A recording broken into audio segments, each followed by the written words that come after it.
Hello नमस्ते सबैजनालाई। आजको हाम्रो टपिक चाहिँ अग्रिम कर कट्टी टिडिएसको विषयमा हुनेछ। यो टिडिएस भनेको चाहिँ के हो त भन्ने कुरा त्यहाँदेखि सुरु गरौँ है। यो असङ्गठित क्षेत्र जस्तै प्राकृतिक व्यक्तिहरू जो चाहिँ व्यवसाय गरिरह हुँदैनन् उनीहरूलाई कुनै पेमेन्ट गर्नुभयो भने उनीहरूको त आय त लुको नि त, कहिले देख्दै देखिँदैन नि त।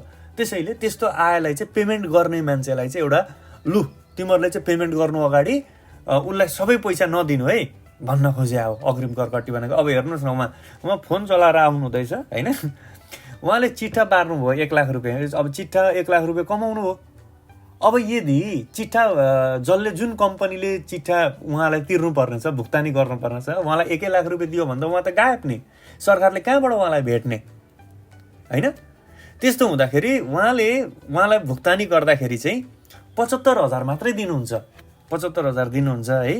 25,000 चाहिँ आकस्मिक लाभ कर कट्टी है। तपाईँको 25% चाहिँ मैले अग्रिम कर काटेँ, तपाईँको मैले रासो दाखिला गरिदिन्छु, अर्को महिनामा म इटिडिएस पनि गरिदिन्छु भनेर उहाँले चाहिँ गरिदिनुहुन्छ। त्यसैले इटिडिएस भनेको एउटा प्रणाली हो जसलाई चाहिँ रासो पनि सरकारलाई टाइममा आयो, त्यही बेला सोर्स जहाँ सोर्स हुन्छ नि भनेको उसको आम्दानीको सोर्स के छ त, आम्दानीको सोर्स भएकै ठाउँमा ठ्याक्कै हान्दिने क्या, ठ्याक्कै पारेर। त्यस्तोलाई टिडिएस जेनरली कसले काटिन्छ भन्दाखेरि भुक्तानी गर्ने मान्छेले, जसको खर्च हुन्छ।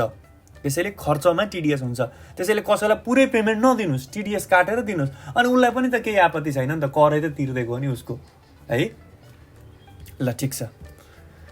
त्यसपछि अर्को अग्रिम कर कट्टी कुन कुन भुक्तानीमा गर्नुपर्दछ, यसको एउटा जेनरल रुल के हो भने धेरै जस्तो चाहिँ सर्भिसमा गर्नुपर्छ। किनभने सर्भिस अलिक ट्रेस गर्न गाह्रो हुन्छ क्या, सर्भिस चाहिँ अलिक ट्रेस गर्न गाह्रो हुन्छ र सर्भिस ट्रेस गर्न गाह्रो भएको कारणले जसले पेमेन्ट गरिरहेछ नि सर्भिसको हो त्यसलाई चाहिँ त्यतिखेर टिडिएस काट्नु है भनेर जस्तै सामान पो किनबेच हुँदाखेरि गुड्स हल्लिन्छ, के हल्लिन्छ, तर सर्भिसमा त हल्लिँदैन नि त। मेन भनेको टिडिएस, नेपालको टिडिएस हेर्नुहुन्छ भने धेरै जस्तो सर्भिस ओरिएन्टेड कुनै कार्य गर्नु हुँदैछ भने त्यसमा चाहिँ लगभग टिडिएस काट्नुपर्छ भन्ने कुरा बुझे हुन्छ। जस्तै 1 नम्बरमा हेर्नुहोस्, रोजगारबाट कुनै कर्मचारीले प्राप्त गरेको, जस्तै अब मेरो कम्पनीमा तपाईँ काम गर्नुहुन्छ है, तलब दिनु पर्यो, मैले तपाईँलाई तलब दिनु पर्यो। अब मैले तपाईँलाई तलब दिनु पर्यो भनेको तपाईँले मेरोमा सर्भिस गरेको हो कि होइन, सर्भिस गरे हो नि। त्यसैले पेमेन्ट गर्ने जो कम्पनीले पेमेन्ट गरिरहेछ उसलाई चाहिँ लु टिडिएस काट्नु है भनेको छ है। त्यसपछि लु हेर्नु त दोस्रो नम्बरको पोइन्ट पनि ब्याज पनि लगभग पैसा राखेर उयो गर्ने हो। प्राकृतिक स्रोत, रोयल्टी, सेवा शुल्क, कमिसन, बिक्री बोनस, अवकाश भुक्तानी भनेको चाहिँ रिटायरमेन्ट पेमेन्ट होला। तलब खाउन्जेलसम्म चाहिँ रोजगारदाताबाट, कर्मचारीबाट तलब रोजगारी आय भयो, ट्याक्कै रिटायर भइसकेपछि चाहिँ उयो भयो। यसको विषयमा चाहिँ हामी एकदम डिटेलमा हेर्छौँ। स्यालेरीको रूपमा चाहिँ एकदमै जटिल हो। अरूको त टिडिएसको रेट दिएको छ, कुन कुनमा लाग्छ कुन कुनमा लाग्दैन भन्दै आछ, सिम्पल छ। अरूमा त के पनि समस्या छैन है। मेन समस्या केमा छ थाहा छ तपाईँलाई? स्यालेरीमा छ। स्यालेरी चाहिँ अति नै इम्पोर्टेन्ट छ यो टिडिएसमा है। अब ठेक्का वा करार 50,000 रुपियाँ भन्दा बढीको ठेक्का वा करार भनेको कसरी सम्झिनु भने यो मान्छे कति कन्फ्युज हुन्छन् कि यसमा म भनिदिन्छु।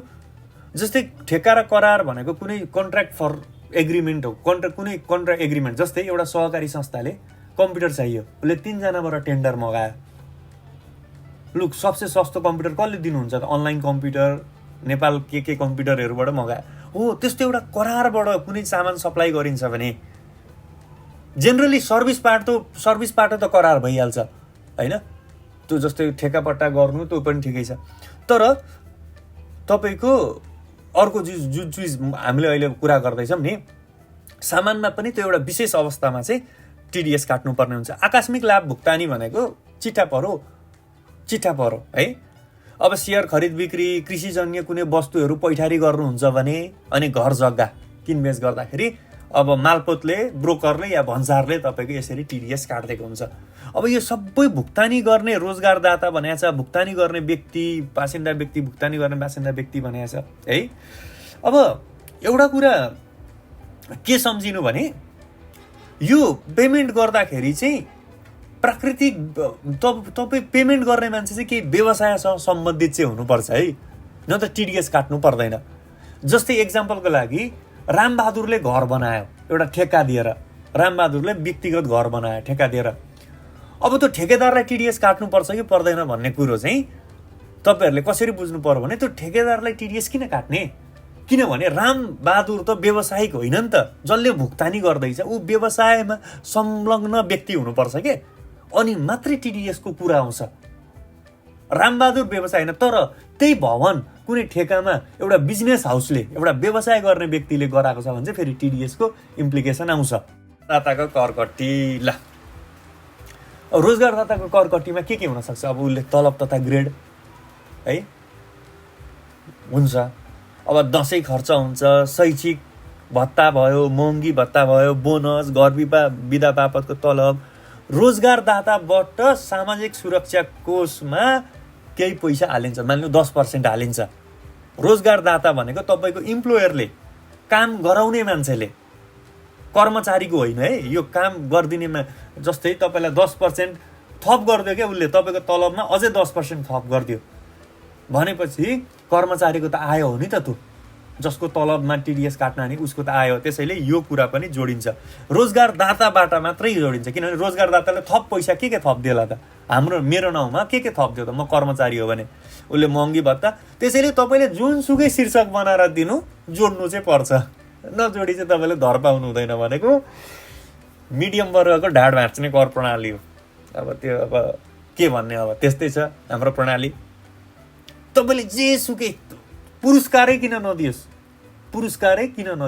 तपाईँलाई, तर त्यो पुरस्कार चाहिँ आकस्मिक लाभ कर भनेको चिट्ठा भयो है। अब पुरस्कारमा कर लाग्छ कि लाग्दैन भन्ने कुरो म सानो अहिले यहाँ जोड दिन्छु। पुरस्कार गिफ्टमा ट्याक्सेबल हुन्छ कि हुँदैन भन्ने कुरो चाहिँ रोजगार, व्यवसाय वा लगानीसँग सम्बन्धित पुरस्कार छ भने त्यही अन्तर्गतमा जोडेर गर्नुपर्छ, त्यो बाहेकको अरूमा लाग्दैन भनेको छ। जस्तै तपाईँलाई इम्प्लोइ अफ द मन्थ भनेर पुरस्कार दियो भने यहाँ सर्लक्क जोड्ने, तर तपाईँको बिएको सेरोमनीमा तपाईँलाई त्यहाँ कम्पनीले गिफ्ट दिन्छ भने चाहिँ त्यसमा ट्याक्सेबल हुँदैन, किनभने तपाईँको त्यो बिएमा दिएको जुन औँठी छ नि, कम्पनीले दिएको औँठी, त्यो त तपाईँको इम्प्लोइ गर्ने क्रममा तपाईँलाई गिफ्ट दिएको होइन नि त। त्यसैले गिफ्ट चाहिँ भनौँ न 4वटामा एउटा आकस्मिक लाभ करको चिट्ठा भनेको त के हार्ने जित्ने केस हुन्छ, बिएमा के हार्ने जित्ने, वर्तमानमा के हार्ने जित्ने, त्यस्तो खालको चिट्ठामा करकट्टी गर्नैपर्छ है। 25% लाग्यो। अरू करकट्टी जस्तै व्यवसायसँग सम्बन्धित छ, रोजगारदातासँग भनेको त्यही इम्प्लोयरसँगै सम्बन्धित छ या लगानीसँग सम्बन्धित, त्यस्तो खालको चाहिँ सम्बन्धित त्यही आम आय मान्नुपर्छ, त्यसैमा जोड्नुपर्छ। जस्तै पुरस्कार इम्प्लोइ अफ द मन्थ पायो भने जोड्ने, बोनस सबै कुरा जोडिदिने, लट्याङ प्याटाङ ड्याङ डुङ तलबको सब कुरा जोडिदिने। एउटा यो कुरो रोजगारदाताबाट सामाजिक सुरक्षा कोष।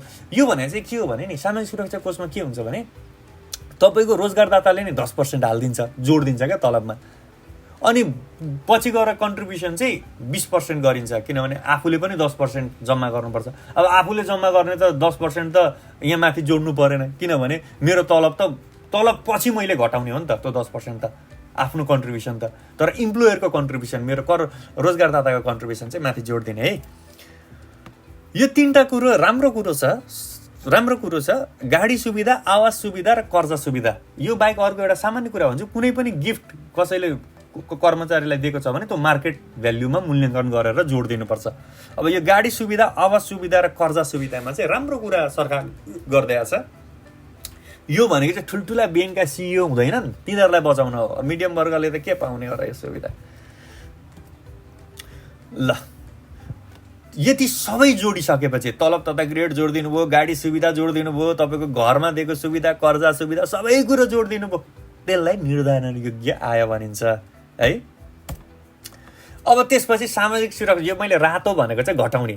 अब तपाईँको के छ भने मैले दफा पनि लेखिदिएको छ, कुन दफा हो, तर यसलाई सिम्पल भाषामा मैले भन्नु पर्दाखेरि रोजगारदाताले यहाँ माथि अघि जम्मा गरिदिएको 10% र आफ्नो 10% के को भन्दा तलब तथा ग्रेडको 10% यहाँ।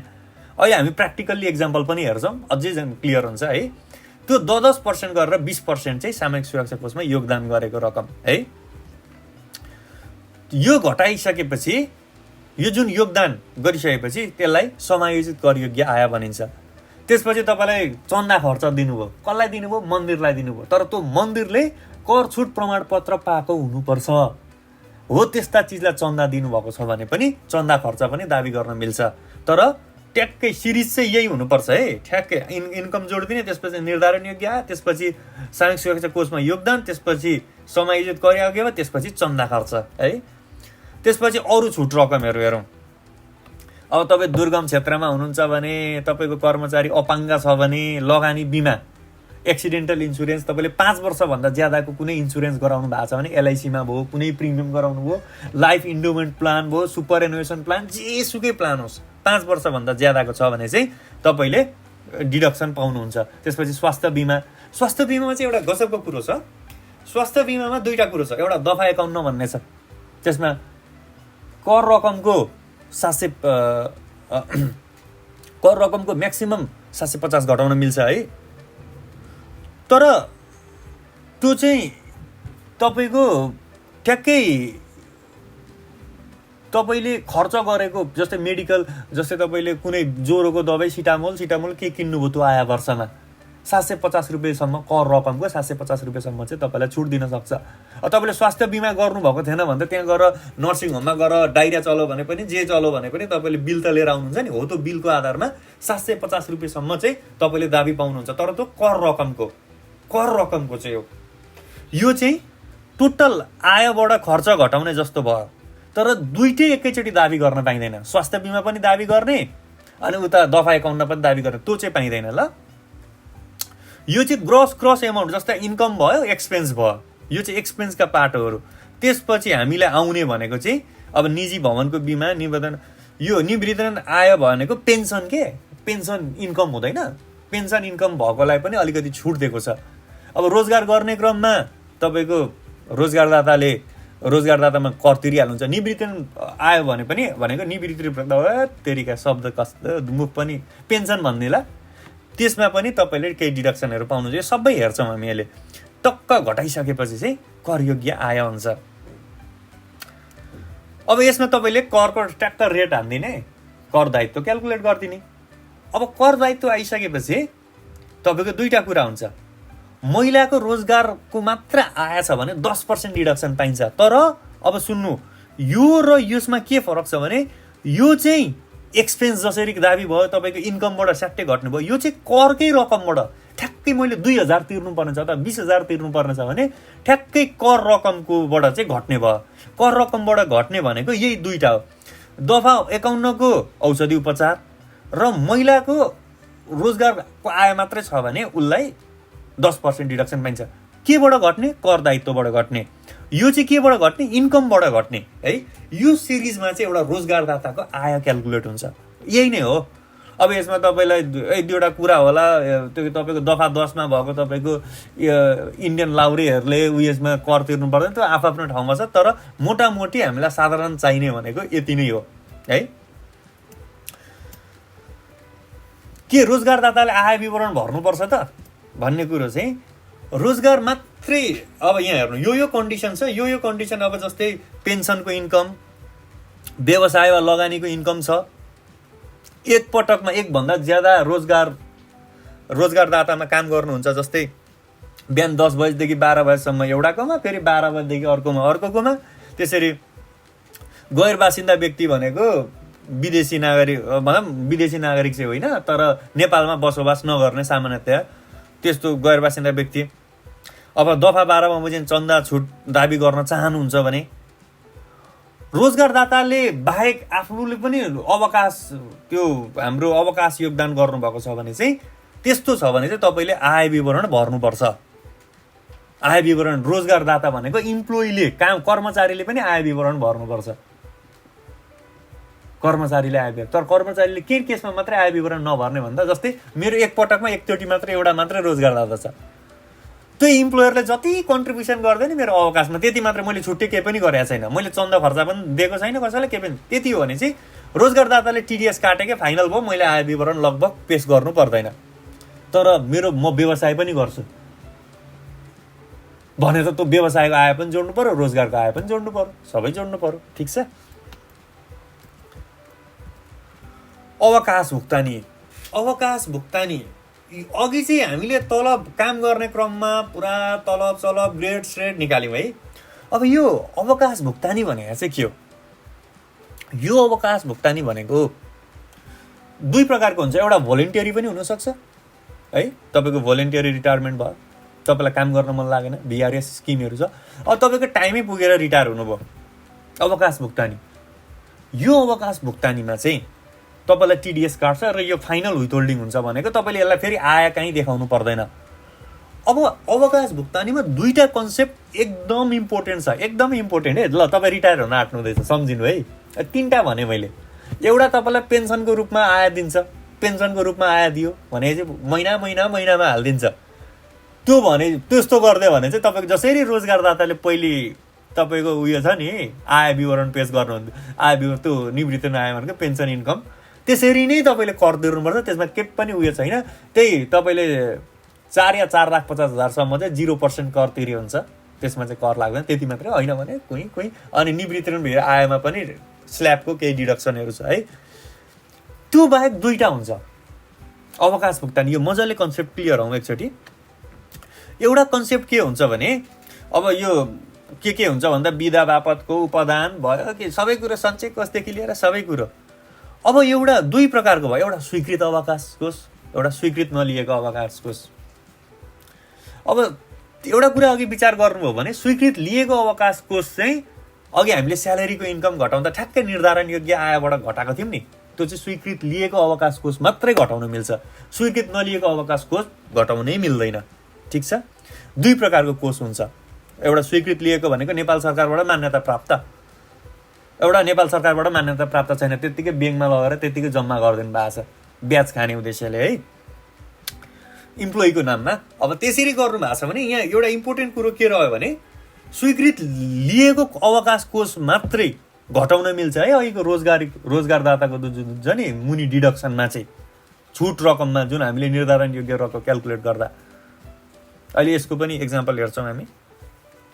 अब यो स्वीकृत अवकाश कोष र स्वीकृत नलिएको अवकाश कोष दुईटा भयो। अब हेर्नुहोस्, स्वीकृत लिएको अवकाश कोषमा पनि एउटा योगदानमा आधारित हुन्छ। योगदानमा आधारित भनेको के हो भने एउटा चाहिँ तपाईँको जसकोमा काम गर्नुहुन्छ नि इम्प्लोयर, त्यसले मात्रै जम्मा गरिदिन्छ, त्यो योगदानमा आधारित भएन।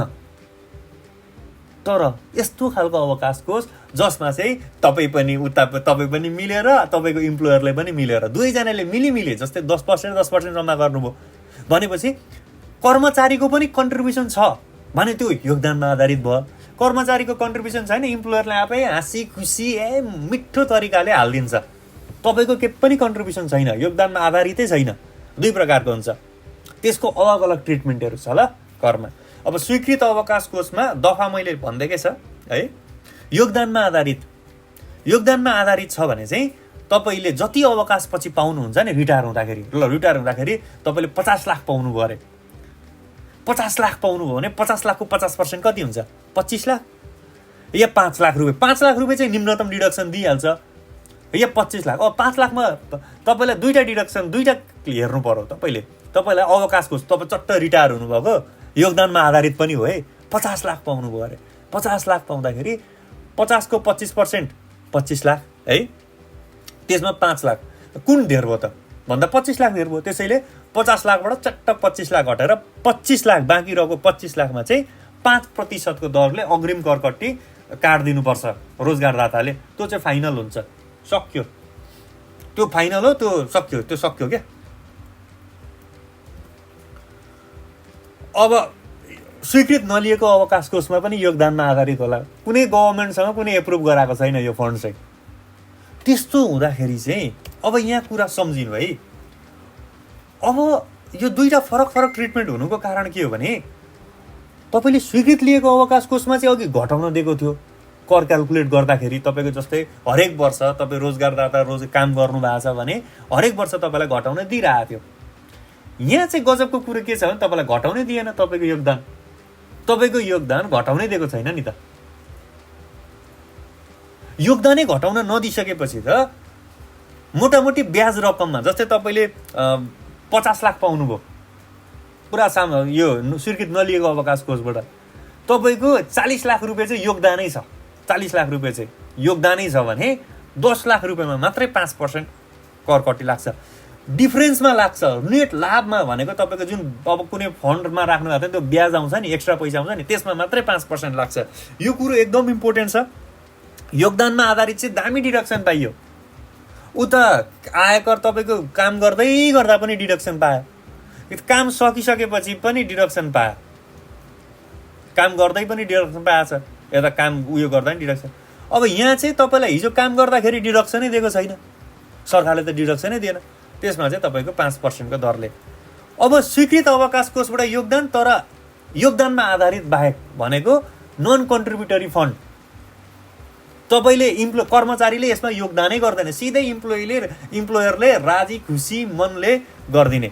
यसमा चाहिँ 15%को करकट्टी गर्नुपर्छ ल। यसमा चाहिँ केही पनि हेरिँदैन। तपाईँलाई 10 लाख रुपियाँ ग्रेच्युटी छ, योगदानमा आधारित छैन भने तपाईँको सिधै 10 लाखको 15% कट हो।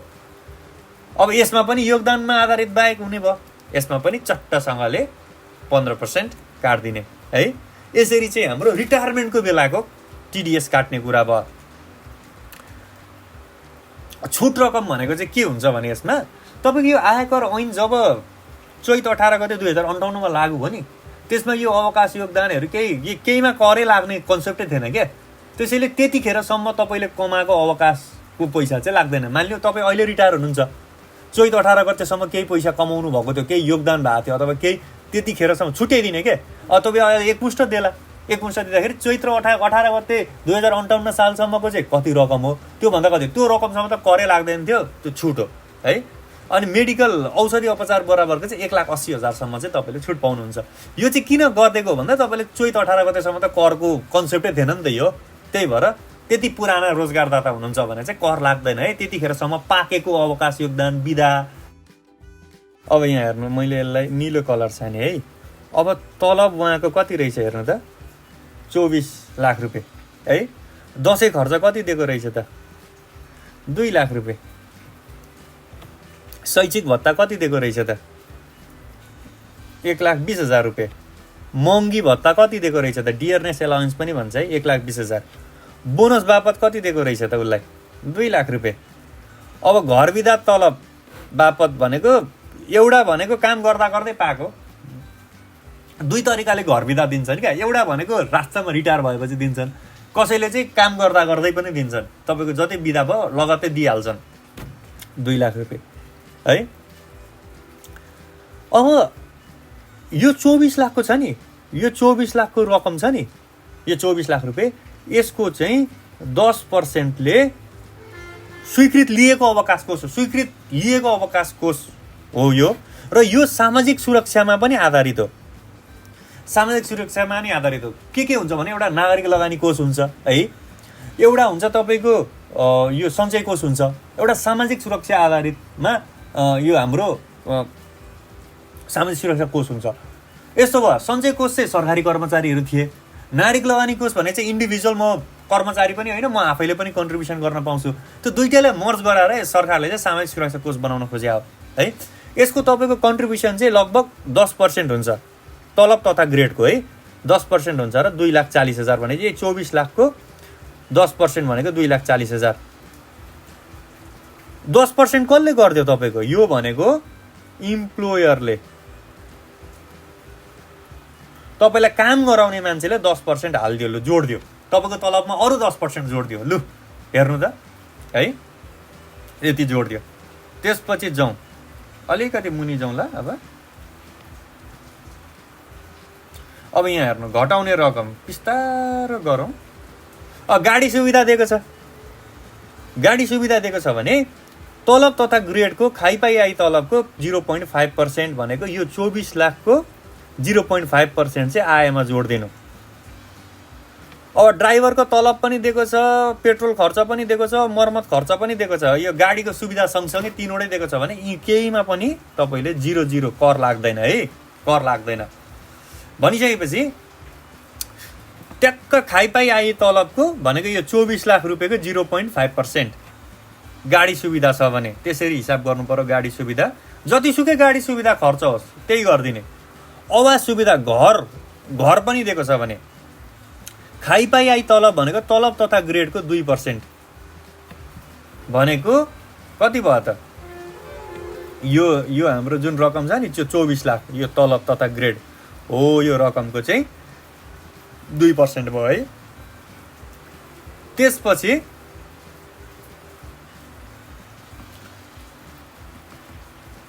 यो टेलिफोन खर्च, सेक्युरिटी गार्ड पनि खर्च दिएको छ भने चाहिँ तपाईँले आफैले अब त अगस्तमा तपाईँको अब पर्सनल्ली पनि युज गर्नु होला। तपाईँले अब 10,000 रुपियाँमा 5,000 तिर्नुभयो भने आफूले तिरेको रकम घटाएर त्यो 1 वर्षभरि कति तिर्नुभयो नि त्यो 2टा जोडिदिने। सेक्युरिटी गार्ड सुविधा जस्तै तपाईँको टेलिफोन खर्चको लागि अफिसले 10,000 तिर्दिएको रहेछ, तपाईँले 2,000 रुपियाँ कन्ट्रिब्युसन गर्नुभएको छ भने 8,000 रुपियाँ चाहिँ तपाईँले जोड्नु पर्यो। तर यसमा चाहिँ तिरेको रकम घटाउन मिल्दैन है। यो 2टामा टेलिफोन खर्च र सेक्युरिटी गार्ड खर्चमा मिल्यो। अब कर्जा सुविधा तपाईँलाई दिएको छ, यो ब्याङ्कहरूले दिन्छन् क्या कर्जा सुविधाहरू। तपाईँलाई 30 लाखको कर्जा दिएको छ, कतिमा दियो? 5%मै दियो। हेर्नु त, कर्मचारीलाई 5% दियो। त्यही लोनहरू कसैलाई दिएको भए चाहिँ 8%मा दिन्थ्यो कम्पनीले, तपाईँलाई चाहिँ 5%मा दियो भनेपछि तपाईँलाई कति पर्सेन्टको फाइदा भयो? जति पर्सेन्टको फाइदा भयो भनेपछि तपाईँलाई यहाँ जुन 3%को फाइदा भयो नि, यो 30 लाखको 3% 90,000 रुपियाँ चाहिँ तपाईँको आय जोडिन्छ है। अब अझै मुनि जाउँ। त्यसो गरेर यो सबै आयहरू जोडेर यति रकम आयो, सबै जोडियो 90,000 36,000 यो ट्याक जोडियो, यसरी जोडियो सबै माथिबाट यहाँ जोड्दै डाङडुङ बनाएर कतिमा ल्याइयो?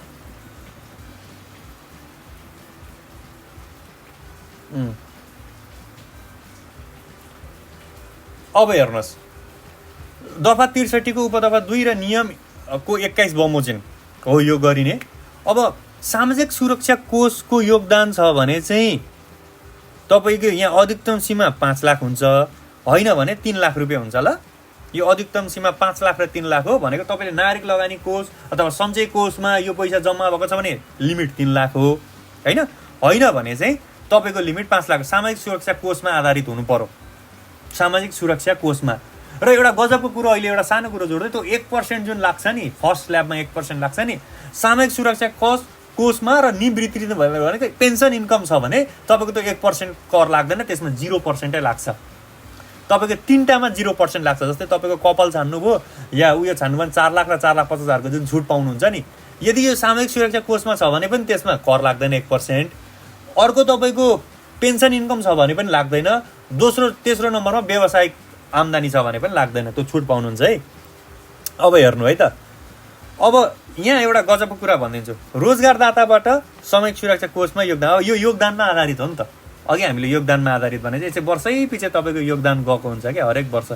अब यहाँ हेर्नु, यो 2,40,000 रुपियाँ, यो 2,40,000 रुपियाँ तपाईँको कसले हालिदिएको पैसा? काम गराउने मान्छेले, तपाईँको मालिकले हालिदिएको। अब तपाईँलाई के घटाउन दियो त राज्य सरकारले? माथि अघि तपाईँले जोड्नु भएको थियो नि यो 2,40,000 रुपियाँ, यो त्यही पैसा हो भनेको तपाईँको रोजगारकर्ताले भने रोजगारकर्ता अरे रोजगारदाताले तपाईँको मालिकले कन्ट्रिब्युसन गरिदिएको 2,40,000 तलब तथा ग्रेडको 10%, तपाईँले आफूले पनि जम्मा गर्नुभयो भनेको यसलाई हित, यो भनेको कन्ट्रिब्युसन आधारमा, कन्ट्रिब्युसनको आधार योगदानमा आधारित भयो, योगदानमा आधारित फन्ड भयो 2,40,000। यही पैसा पछि तपाईँले फिर्ता पाउनुहुन्छ नि अवकाश योगदानमा हुँदा, त्यसमा चाहिँ योगदानमा आधारित र नेपाल सरकारबाट स्वीकृत लिएको पनि हो भएन। नेपाल सरकारबाट स्वीकृत लिएको के हुन्छन्? सञ्चय कोष हुन्छ, तपाईँको सामाजिक सुरक्षा कोष छ, नागरिक लगानी कोष छ है। अब नागरिक लगानी कोषमा पनि आफैले पनि मनले जम्मा गरिदिनु भएको छ 2,40,000। जम्मैले टोटल कति जम्मा गर्नुभयो भने त 7,20,000 जम्मा गर्नुभयो। तपाईँले माथि सबै जोड्नुभयो नि आयो। निर्धारण योग्य आय कति छ? 37,62,000 छ। अब यो निर्धारण योग्य आयको 1/3 गरिदिने इन्टु 1/3 गरिदिने फर्मुला यहाँ लगाइसकेको छ। यो एक्सेल सिट पनि तपाईँलाई म सेयर गरिदिन्छु। यसको 1/3 गरिदिने, यसको 1/3 रकम चाहिँ यो है। र अधिकतम सीमा भनेको तपाईँलाई 1 वर्षमा 5 लाखसम्मको डिडक्सन पाइन्छ भनेपछि तपाईँले यो 3टा लिमिट हेर्नु पर्यो। तपाईँले कन्ट्रिब्युसन गरेको कति? तपाईँको रोजगारदाताले आफैले पनि अनि आफैले अर्को लगानी कोषमा पनि जतिवटा स्वीकृत लगानी कोषमा गर्नुहोस् सबैको डिडक्सन 7,20,000 भयो। त्यसमा निर्धारण योग्य आयको 1/3 भनेको यो आय जुन हामीले माथि सबै आय जोड्यौँ त्यसको 1/3 र 5 लाख रुपियाँ भनेको चाहिँ किनभने यो सामाजिक सुरक्षा कोष, अब यो सञ्चय कोष भएको भए चाहिँ 3 लाख रुपियाँ मात्रै हुन्छ। त्यसो गरेर हामीले अधिकतम सीमा 5 लाखको छुट रकम हिसाब गर्दाखेरि 5 लाख रुपियाँ हामीले छुट रकम पायौँ। ठिक छ, त्यसपछि बढौँ अगाडि। यसमा यो 5 लाख घटाएपछि यति आयो। यसलाई समायोजित करयोग्य आय भन्छ। के भन्छ अरे? समायोजित करयोग्य आय। यो एक्सेल सिट तपाईँलाई सबै क्लिन आउट गरेर म दिन्छु, त्यसपछि यसलाई समायोजित करयोग्य आय भन्छ। अब समायोजित करयोग्य आय चाहिँ यो रकमको जुन छ नि समायोजित करागिएको सिधै 5% हान्दिने। यसको 5% कति आयो? 3टा लिमिट चेक गर्नु पर्यो। अधिकतम 1 लाख रुपियाँ हो, म्याक्सिमम 1 लाख पाउनुहुन्छ। समायोजित कर योग्य आएको 5% र तपाईँले वास्तविक चन्दा खर्च कति दिनुभयो त? हो त्यति रकम भने तपाईँले चन्दामा कति दिनुभयो। तर यो चन्दा कसलाई दिनु पर्यो भन्दाखेरि कर छुट प्रमाणपत्र पाएको, यसलाई भन्छ ट्याक्स एक्जेम्प्ट एन्टिटी भनेको। यसलाई के भन्छ भने ट्याक्स एक्जेम्प्ट एन्टिटी भन्छ। तपाईँको कर छुटको प्रमाणपत्र लिएको, जस्तै कुनै मन्दिरले कर छुट प्रमाणपत्र लिएको छ भने उसलाई माग्नुहोस्, कर छुट त दिनुहोस्। हरेक वर्ष रिन्यू हुन्छ यो। कर छुट प्रमाणपत्र छ भने चन्दा खर्च दाबी गर्न पाउनुभयो। कर छुट प्रमाणपत्र पाएको छैन भने चाहिँ यो दाबी गर्न पाइँदैन। त्यसैले 63,400 मानिलिउँ मन्दिरलाई दिनुभएको थियो, कर छुट प्रमाणपत्र पनि पायो। त्यति भइसकेपछि यो रकममा फेरि यो रकम घटाउनु भयो र कति पाउनुभयो? 31 लाख। यति। अब उहाँले आफ्नो र आफ्नो श्रीमतीको प्रिमियम तिर्नु भएको छ, 30,000 रुपियाँ तिर्दिनु भएको छ। अधिकतम सीमा 25,000 होला एलआइसीको, अथवा सुपर एनुसन फन्ड एन्ड लगानी बिमा भन्छ यसलाई। यसको अधिकतम सीमा 25,000 हो। त्यसपछि स्वास्थ्य बिमा 25,000 तिर्दिनु भएको छ। यसको अधिकतम सीमा 20,000 होला। त्यसैले म्याक्सिमम लिमिट मात्रै पाउनुहुन्छ। 25,000 तिर्नु भएको छ, 20,000। अब तपाईँ दुर्गम क्षेत्रमा कार्यरत हुनुहुन्छ भने यो दुर्गम क्षेत्रमा हुनुहुन्न, तर क ख ग घ ङ वर्ग यसरी छुट्याइदिएको छ नेपाल सरकारले र यो डिडक्सन चाहिँ सिधै पाउनुहुन्छ। अब तपाईँ यो दुर्गम क्षेत्रमा कार्यरत हुनुहुँदैन भने चाहिँ यो डिडक्सन पाउनु भएन। त्यो दार्चुला सार्चुला कता छ यो हेर्नुपर्छ। अब निवृत्ति भनेको पेन्सन इन्कम छ भने एकल व्यक्तिमा 1 लाख रुपियाँ डिडक्सन पाउनुहुन्छ सिधै। दाम्पति छ भने 1,12,500 सिधै डिडक्सन पाउनुहुन्छ। तपाईँको पेन्सन इन्कम पनि छ भने। पेन्सन इन्कम छैन, उहाँ त भर्खर काम गर्नुहुँदैछ, के को पेन्सन इन्कम? उहाँ अपाङ्ग तरिकाले काम गर्नुभएको छ भने एकल व्यक्तिमा 2 लाख रुपियाँ डिडक्सन, दाम्पति छान्नु भएको छ भने चाहिँ 2,25,000 डिडक्सन पायो। अब यो निजी भवनको बिमा गर्नुभएको छ भने म्याक्सिमम 5,000 बिमा पाउनुहुन्छ। अब उहाँले चाहिँ 3,500 तिर्नु भएको थियो भने 3,500 को डिडक्सन पाउनुहुन्छ। यदि घटाइसकेपछि तपाईँको कति आयो? 31,50,000। अब उहाँ महिला हुनुहुन्छ र एकल व्यक्ति छान्नु भएको छ, 31,50,000 चाहिँ उहाँको करयोग्य आय भयो। अब 4 लाखमा 1% यहाँ हेर्नु, यो लागेन। 4 लाखमा 1% जुन लाग्ने त लागेन। कारण के?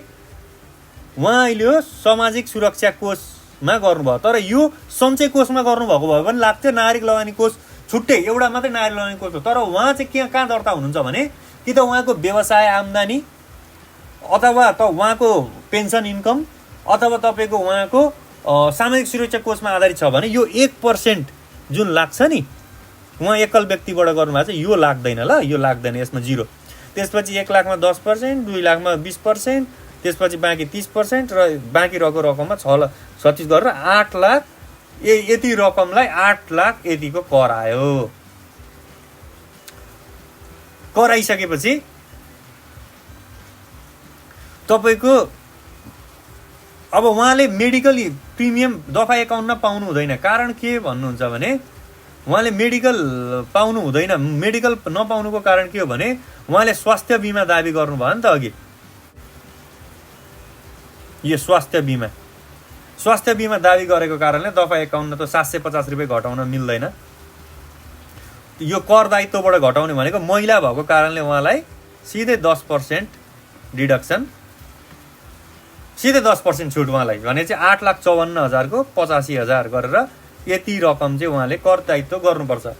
अब मानिलिउँ यस्तै खालको उहाँले टिडिएस रोजगारदाताले यसरी नै क्यालकुलेट गरिदिने होइन। अनि टिडिएस चाहिँ कसरी जम्मा गर्ने भन्दाखेरि डिभाइड बाई 12 गरिदिने। डिभाइड बाई 12 जस्तै यो 7 लाख आयो नि, यो भने चाहिँ के हो भने अब तपाईँको डिभाइड बाई यो रकमलाई 7,68,632 रकमलाई 12 गरिदिने अनि कोही महिना जम्मा गरिदिने टिडिएस। अर्को कुरा म भनिदिन्छु, तर उहाँको रोजगारको अवधि 6 महिना मात्रै थियो अरे भने यहाँ डिभाइड बाई 6 हुन्छ। ठिक छ, त्यति हुन्छ। यसरी चाहिँ हाम्रो स्यालेरीको हामीले ऱ्यापअप गर्नुपर्ने हुन्छ, स्यालेरीको टिडिएस चाहिँ। त्यसैले स्यालेरीको टिडिएस भनेको दुईवटा हुन्छ, एउटा अवकाश लिँदाखेरि तपाईँ रिटायर हुँदाखेरि, एउटा काम गर्दाखेरि। काम गर्दै तपाईँलाई के डिडक्सनहरू दिएका छ, जस्तै तपाईँले निजी भवनको बिमा गर्नुभएको छ, सिड क्यापिटल पनि दिएको छ, अहिले तपाईँले छोड्दै यो तपाईँको अब उयो मतलब यति चाहिँ तपाईँको सामान्यतया डिडक्सन पाउनुहुन्छ तपाईँले है। यो तरिकाले तपाईँले आफ्नो विवरण अथवा टिडिएसहरू जम्मा हुन्छ। यो कर्मचारीले चट्ट काटेर यसरी यो फर्मेटमा गरिदिनुहुन्छ होइन।